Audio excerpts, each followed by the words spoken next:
Well, all these cooking apples, nobody wants. It just seems such a terrible waste. Anyway, I'll go to feeding this pig down the road. These are the undamaged ones, so I'll hang on to them. Maybe use some myself, but mostly they're used for feeding the birds in hard winter. Blackbirds like them. You can see there, blackbirds eating these apples.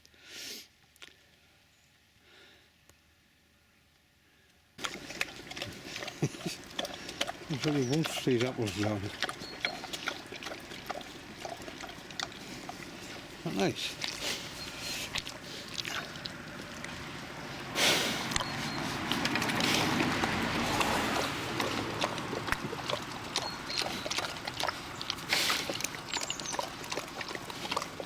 It certainly stinks.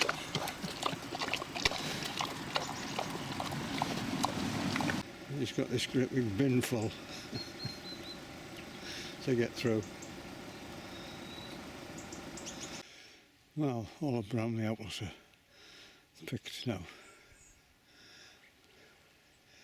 These are the ones which we'll probably keep. Oh no, look, some birds have been at them again. The rest of them have gone down to feed the pig. Well, all the Boston ivy leaves are falling off and piling up at the back door. Every time you open the door, the leaves blow in. But they're quite strange in that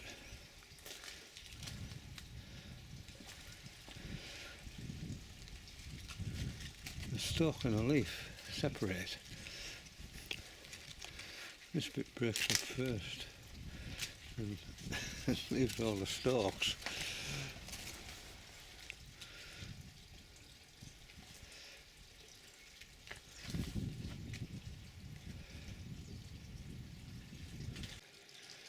So this wonderful display gradually disappearing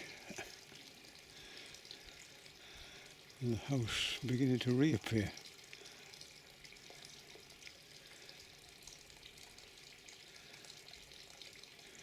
And then all that on the top there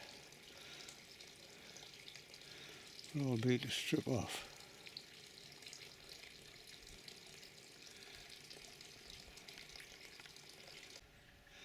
And the asparagus is a lovely shade of sort of, I don't know, you call it pale orange or orangey yellow. And they'll all be to cut right back to ground level, ready for next year.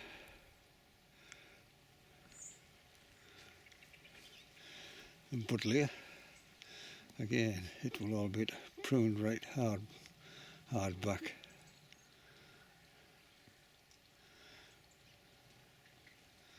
Before it sheds its seeds all over the blooming place, which were a real nuisance. Bit by bit, the rowan berries are beginning to disappear.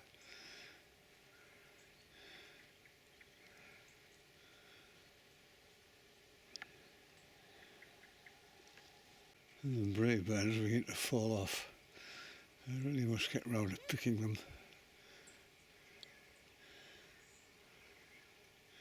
So notice the birds are beginning to have a go at them on the tree.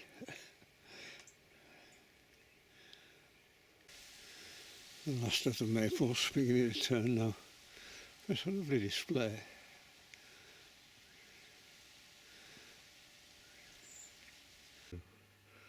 Blackbirds eating the last of the rowan berries on the ground.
They obviously like them very much. The tree's got none left on it at all. In fact, none of the rawns have got any berries left on. They've all gone. The only berries left are the haws on the hawthorn, and they obviously don't taste anywhere near as nice.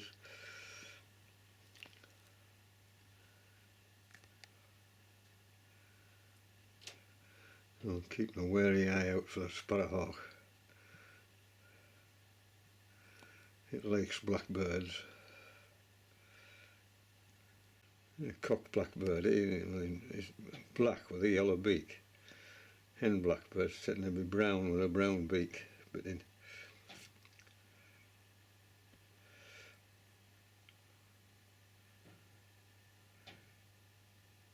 well, most of the leaves are off the boston ivy now.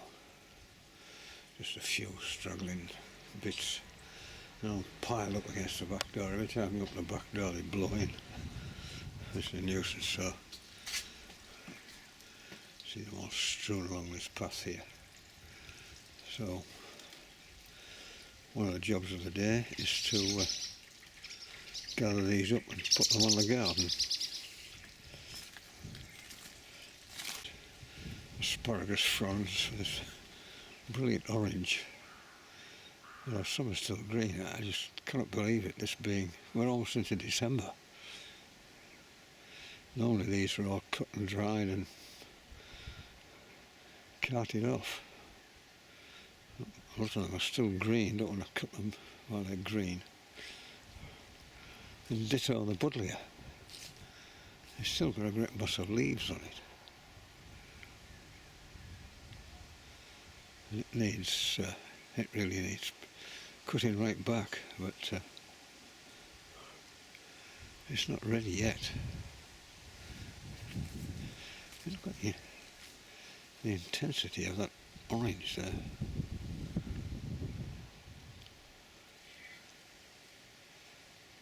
It's never been like that before.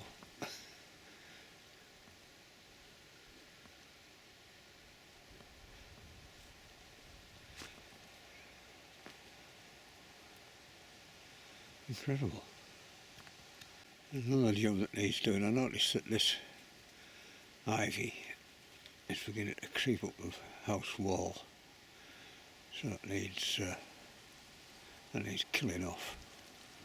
I'll cut it down at the bottom, leave it to die off.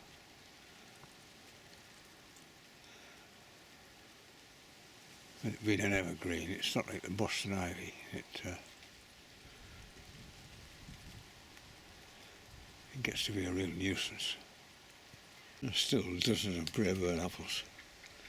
And here, the smaller ones which I've left. They're strewn all over the garden here. And birds love them. Pecking them.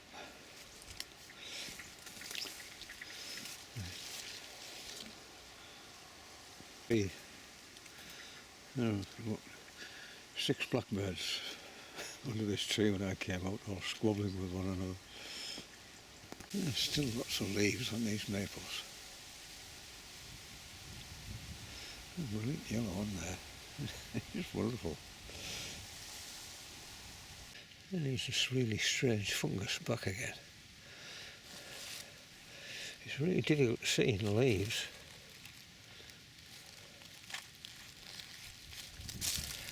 Isn't that bizarre? Let's take it in and see what it is. It looks like some kind of morel. It looks like it's deformed, but it's all the same. There are several little patches of it. It must have it here.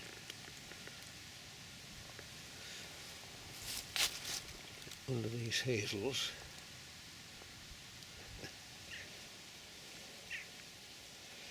Oh, bizarre looking fungus. Late in November. And more of it. And even more. These woodpeckers make a right mess of this tree. the size of that wall now. Little shells strewn around down here.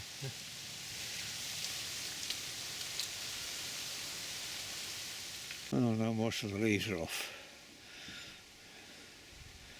It's quite light underneath all these trees.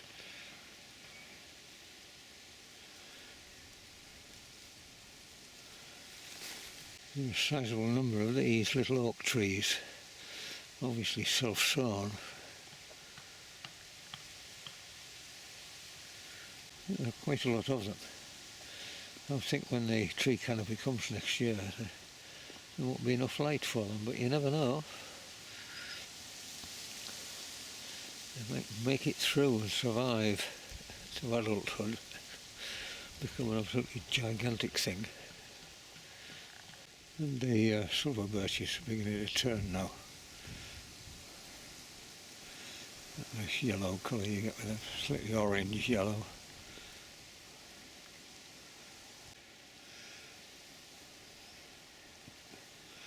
Oh, what a glorious autumn it has been.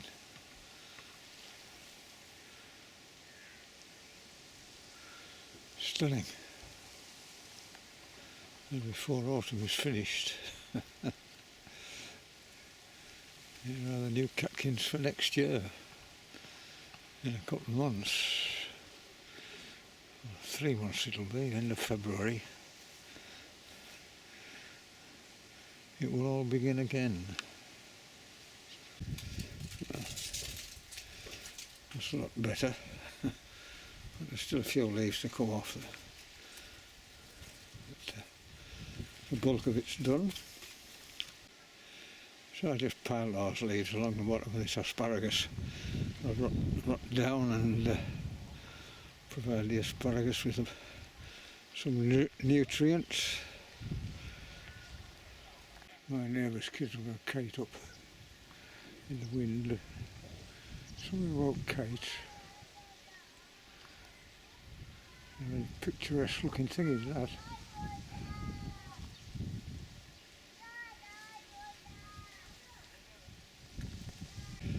I've just straightened up my bird feeder for the winter time. It's beginning to lean at about 45 degrees. That looks a lot better, a lot tidier. It's New Year's Day, and it's a lovely day. Because of all the rain we've had, the rivers are absolutely mountains high, so fishing's out of the question today. So it's big jobs in the garden, which you have to do at this time of year. And the first one is to trim back this boss and ivy from the top of the house. All that's from the sort of horizontal pipe you see on the wall there, all from there upwards all has to be stripped right back. And round the corner on the gable end. In fact, round the corner on both gable ends.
it's a bit of a pain really. I mean, it's not a difficult job. It's took me about an hour to do that. It never ceases to amaze me how much of the blooming stuff there is. How much growth this thing puts on every year. Mountains of it.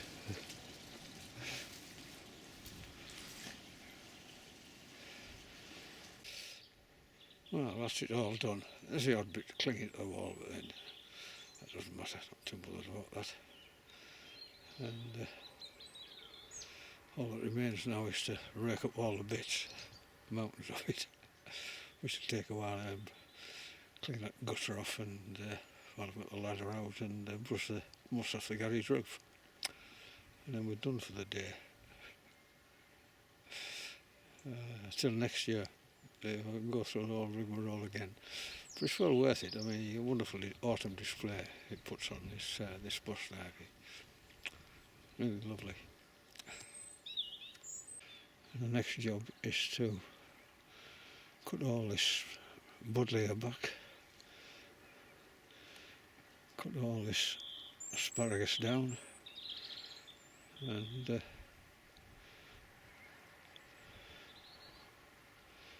eventually get round to rotivating this. Well, it's 4th of January, it's a squally windy day, rivers are really high, so we're pruning in the garden today. It's very warm, 10 degrees Celsius.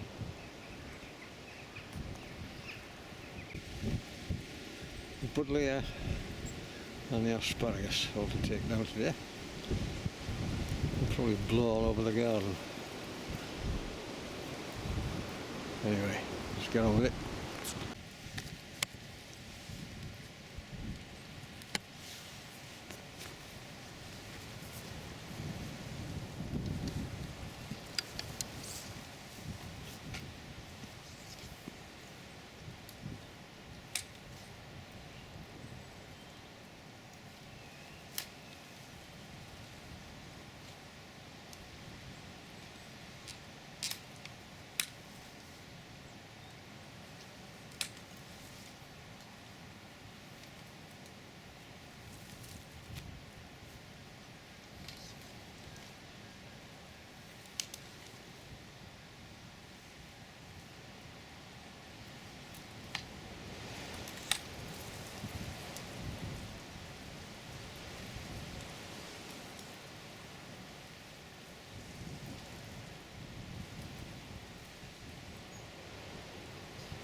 these flowers which took months and didn't flower until almost November. They've all finished now. Now pulling up. So I'll do that while I'm on. And then there's all this rubbish to dispose of, especially the asparagus. I think it'll all go through a shredder. I might bring the shredder out and have a go and shove it through. It'll take a while, man. I think most of this will go through the shredder as well.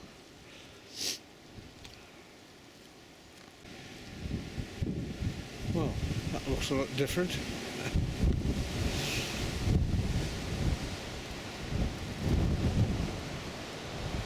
Cold wind blowing across. The winds are gone anyway.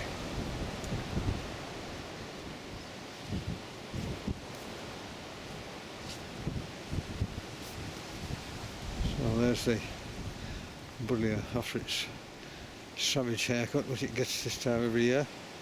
You can see there's loads of new growth on there.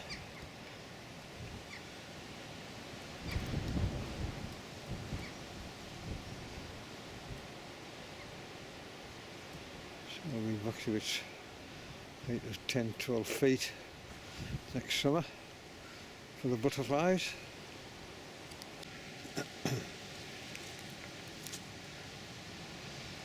Just wait for the new asparagus to appear next April. Lovely stuff. Great squalls coming across. Leaves everywhere.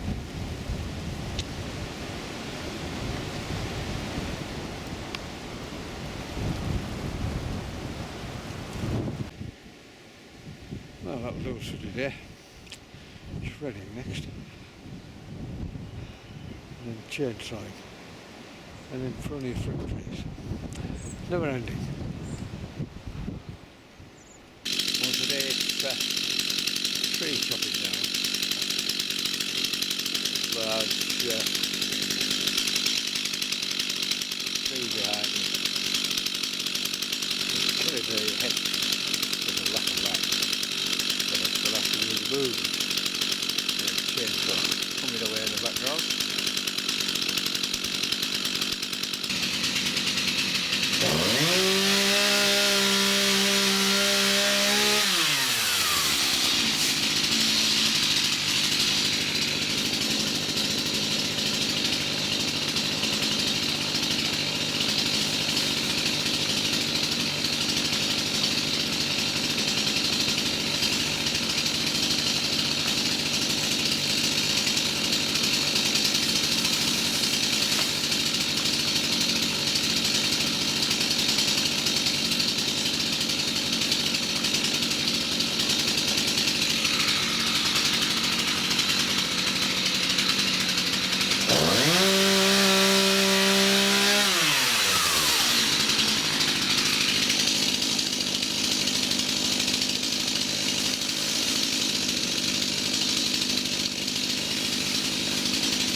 You can see there where the hedge has been killed off by the lack of light.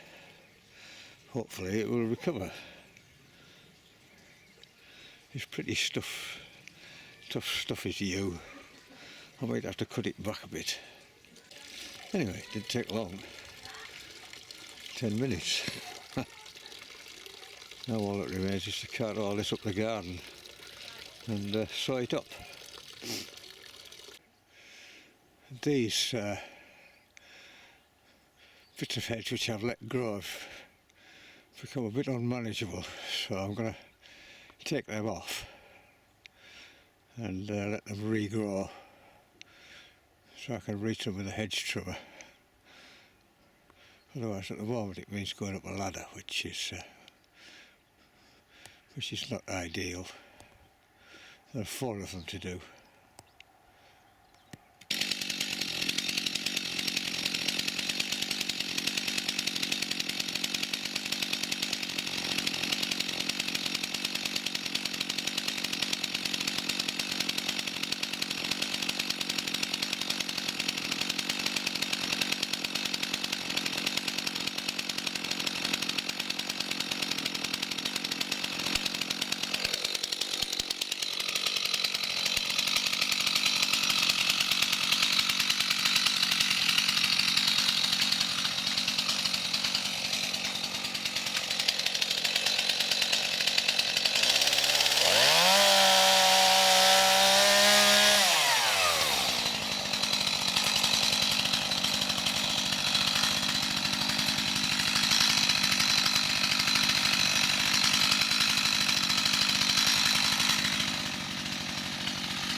And this is the Braeburn, and this hawthorn is beginning to intrude into its space. So while I've got the chainsaw out, I'll just give that a haircut as well.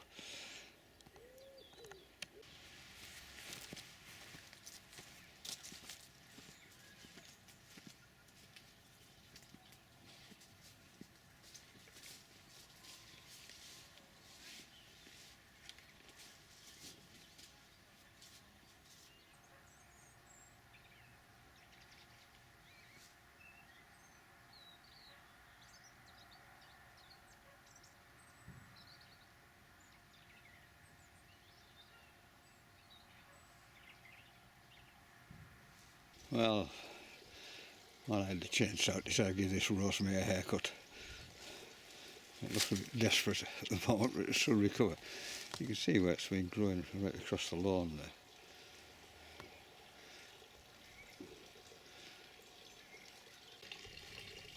Well, all that remains to do is to haul this lot up the garden, up the top end, and saw it up, pile it up for burning later. It wasn't a long job and a difficult job. The hardest part's getting the blooming saw to start after a year sitting in a garage. It's like all these small engine machines. They're alright when they're running, but when they've been standing about for a while, getting them to start is about pull your arm off. Anyway, we're up and running.